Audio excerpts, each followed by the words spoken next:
안녕하세요. 6월 넷째 주간 가정 위드유 예배에 오신 모든 여러분 환영합니다. 6월 넷째 주간 위드유 가정 예배 오늘 제목은 회개의 기도입니다. 다 함께 찬송가 251장 하시겠습니다.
죄악은 성난 파도같이 우리 영혼을 위협하나 헤아릴 수 없는 주 은혜 십자가에서 보이셨네. 주의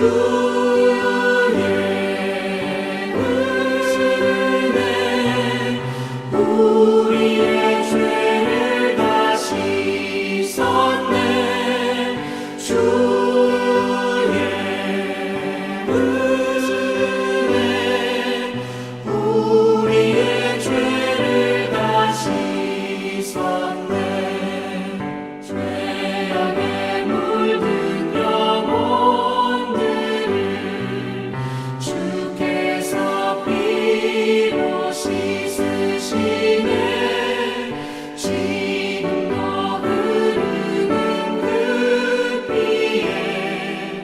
눈보다 더 희게 씻으라. 주의 은혜 우리의 죄를 다 씻었네. 주의 은혜 우리의 죄를 다 씻었네.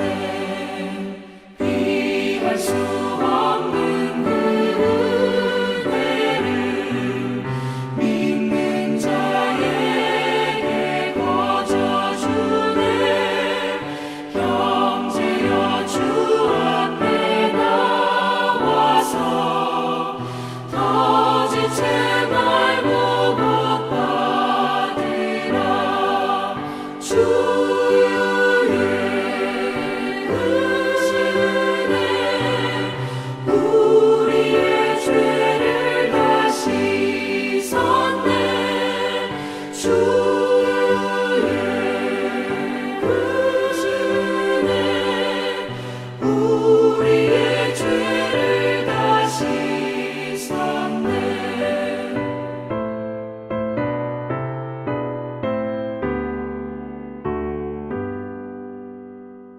오늘 가정 예배해 주신 하나님의 말씀은 구약성경 시편 51편 1절로 19절까지의 말씀입니다.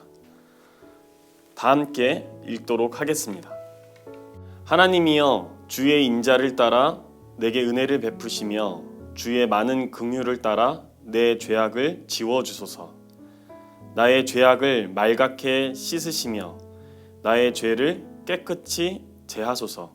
물은 나는 내 죄가를 아오니 내 죄가 항상 내 앞에 있나이다.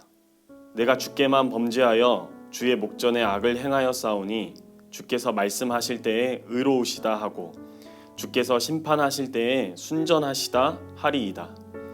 내가 죄악 중에서 출생하였음이여 어머니가 죄 중에서 나를 잉태하였나이다. 보소서, 주께서는 중심이 진실함을 원하시오니 내게 지혜를 은밀히 가르치시리이다. 우슬초로 나를 정결하게 하소서. 내가 정하리이다. 나의 죄를 씻어 주소서. 내가 눈보다 희리이다. 내게 즐겁고 기쁜 소리를 들려 주시사 주께서 꺾으신 뼈들도 즐거워하게 하소서.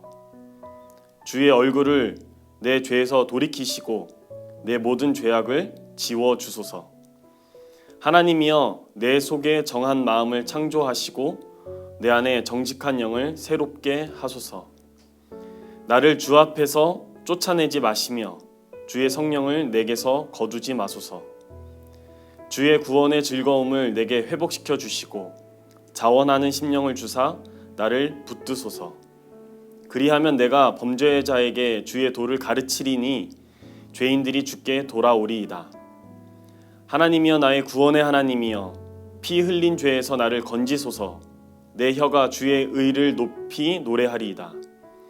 주여, 내 입술을 열어 주소서.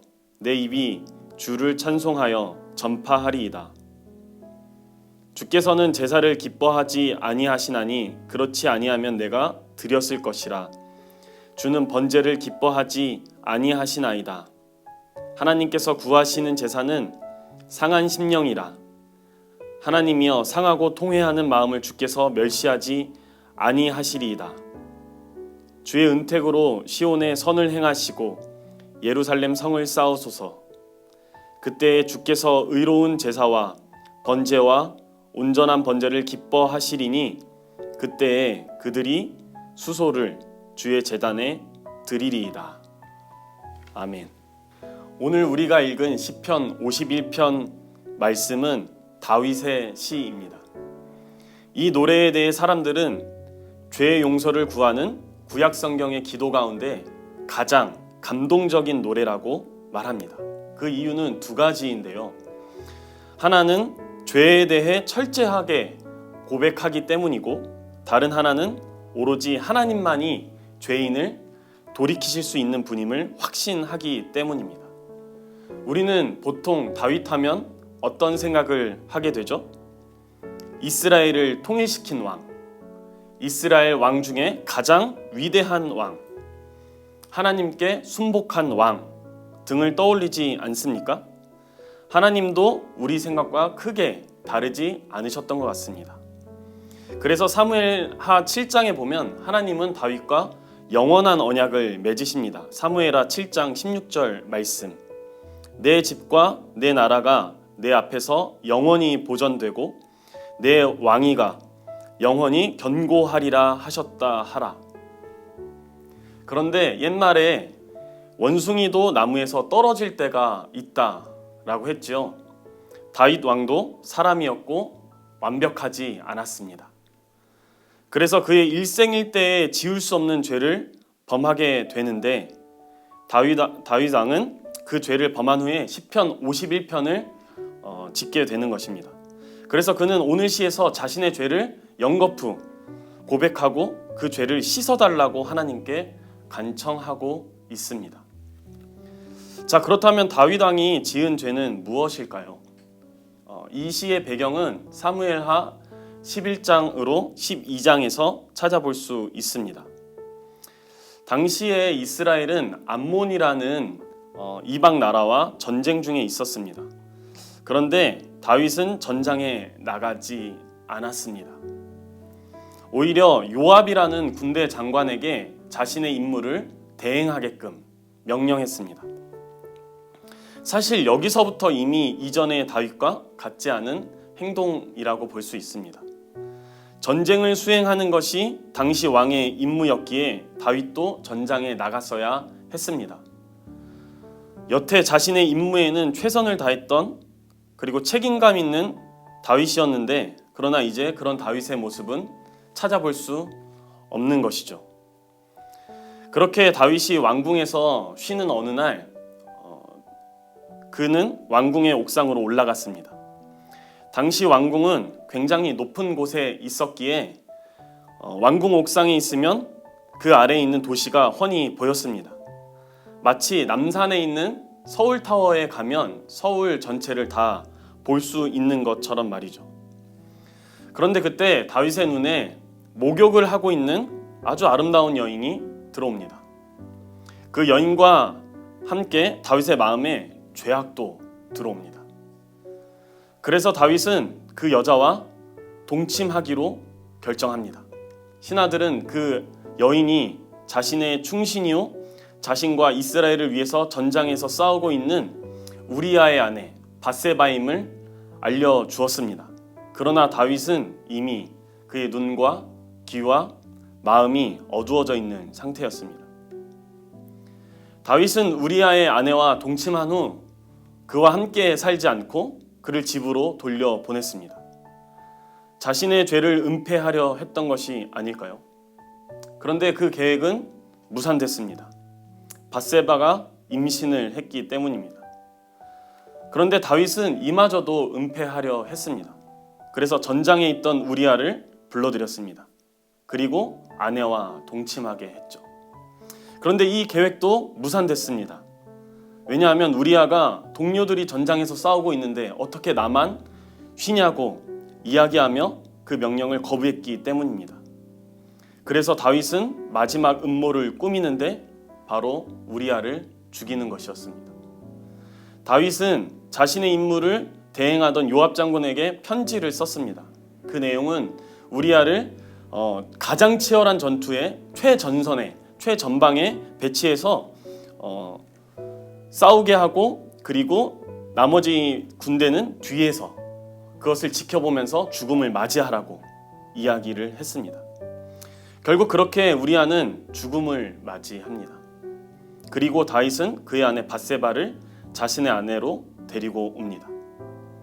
왕이 한 일이기에 아무도 이에 대해 왈가왈부하지 않았습니다.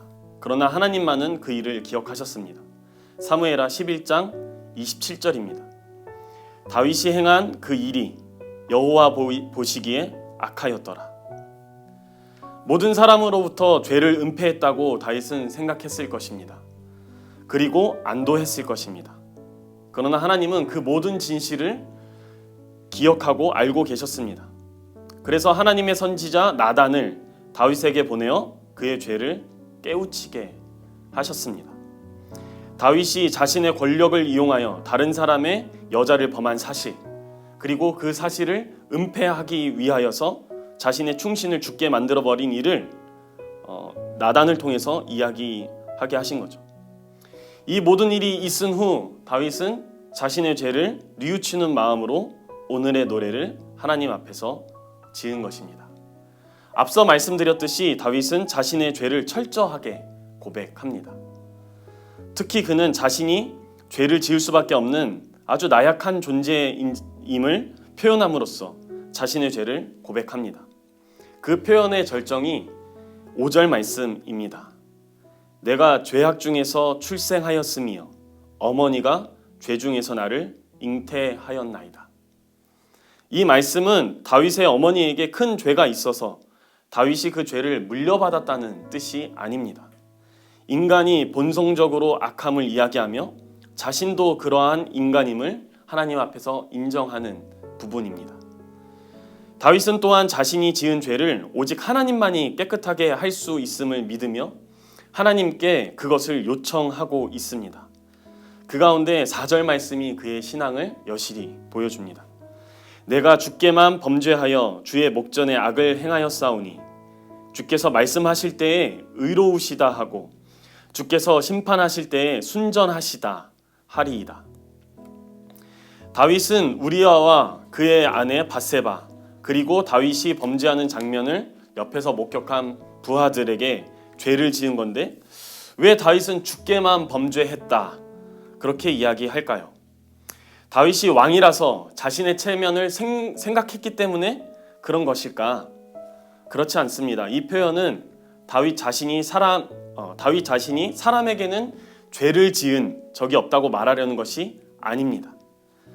사람에게 잘못하면 이는 그 사람을 지키시고 보호하시는 함께 하시는 그 하나님께 죄를 짓는 것이라고 생각하는 믿고 있는 그의 신앙에서 비롯한 고백입니다. 반대로 이야기해보면 하나님께 죄를 용서해 달라는 기도는 하나님과 자신이 죄를 지어 흐트러져 버린 그 다른 사람의 관계까지 생각해서 그 관계를 회복하게 해달라는 기도인 것입니다. 그러니까 다윗은 하나님과 자신 그리고 이웃이 모두 연결되어 있는 관계로 인식하고 모든 것의 근원 되시는 하나님께 죄를 고백하여 그 죄를 용서받기를 구하고 있는 것입니다. 우리 하나님은 상한 갈대를 꺾지 않으시며 꺼져가는 등불을 끄지 않으시는 자애로운 분이십니다. 그렇기에 씻을 수 없는 죄를 지었지만 하나님은 그의 상한 마음을 보시고 그를 용납해 주셨습니다. 여기서 가장 중요한 것은 다윗이라서 용납받은 것이 아니라는 것입니다. 누구든지 여호와께로 자신의 죄를 자복하고 돌아오면 정의로우시고 자비로우신 하나님은 그 모든 것을 받아주신다는 사실입니다.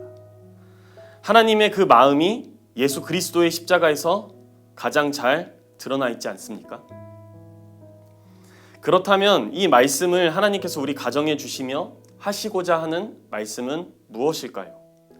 첫 번째는 우리 가정을 이루고 있는 모든 가족 구성원은 연약한 존재임을 기억해야 합니다. 누구라도 죄를 지을 수 있습니다. 그래서 우리는 서로를 위해 기도할 때에 모두가 주의 성령에 붙들린 삶을 살게 해달라고 간구해야겠습니다. 두 번째는 우리가 지은 죄가 있다면 하나님께 정직하게 고백하는 삶을 살아야 합니다. 하나님은 어디에나 계십니다. 하나님은 늘 사람의 마음까지도 감찰하십니다. 하나님 앞에서 우리의 어느 것 하나도 가릴 수 없습니다. 그것을 잊어버리고 우리는 죄를 지을 수 있지만 그러나 하나님을 다시 기억했다면 우리는 먼저 하나님께 돌아가 정직하게 자신의 죄를 그리고 철저하게 고백하고 씻어달라는 간청의 기도를 드려야겠습니다. 세 번째는 하나님은 하나님께 돌아온 이들을 모두 용납하시는 분이심을 기억하며 우리도 서로를 용납해야 합니다. 하나님께서 깨끗하다고 하셨는데 우리가 속되다고 말할 이유가 없습니다. 서로가 연약함을 기억하되 서로가 은혜 받은 자임을 기억하며 서로를 용납하는 넉넉한 믿음의 가정이 되어야겠습니다. 그래서 구체적으로 적용점을 한 가지 제시하자면 오늘 하루 그리고 이번 한 주간 가족 구성원 간에 미안한 일이 발생했을 때 서로에게 미안하다고 먼저 말해보면 어떨까요? 가족 안에서는 미안함보다는 당연함이 앞서는 오늘인 것 같습니다.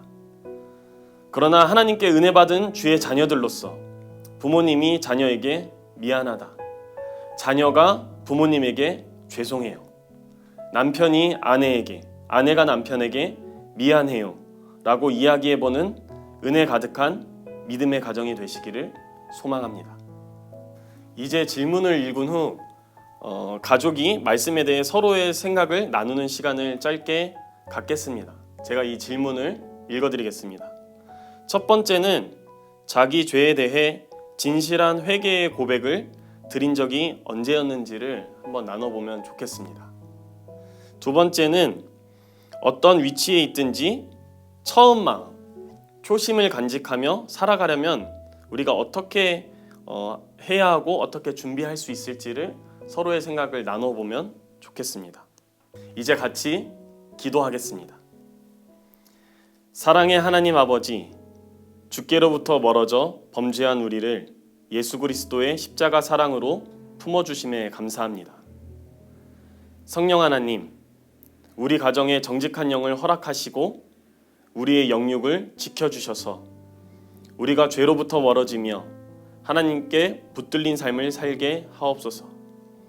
나아가 주께서 우리를 용납해 주셨음을 기억하며 우리도 서로를 이해하며 공감하며 품어주는 사랑과 믿음이 가득한 가정이 되게 하옵소서. 예수님의 이름으로 기도합니다. 아멘.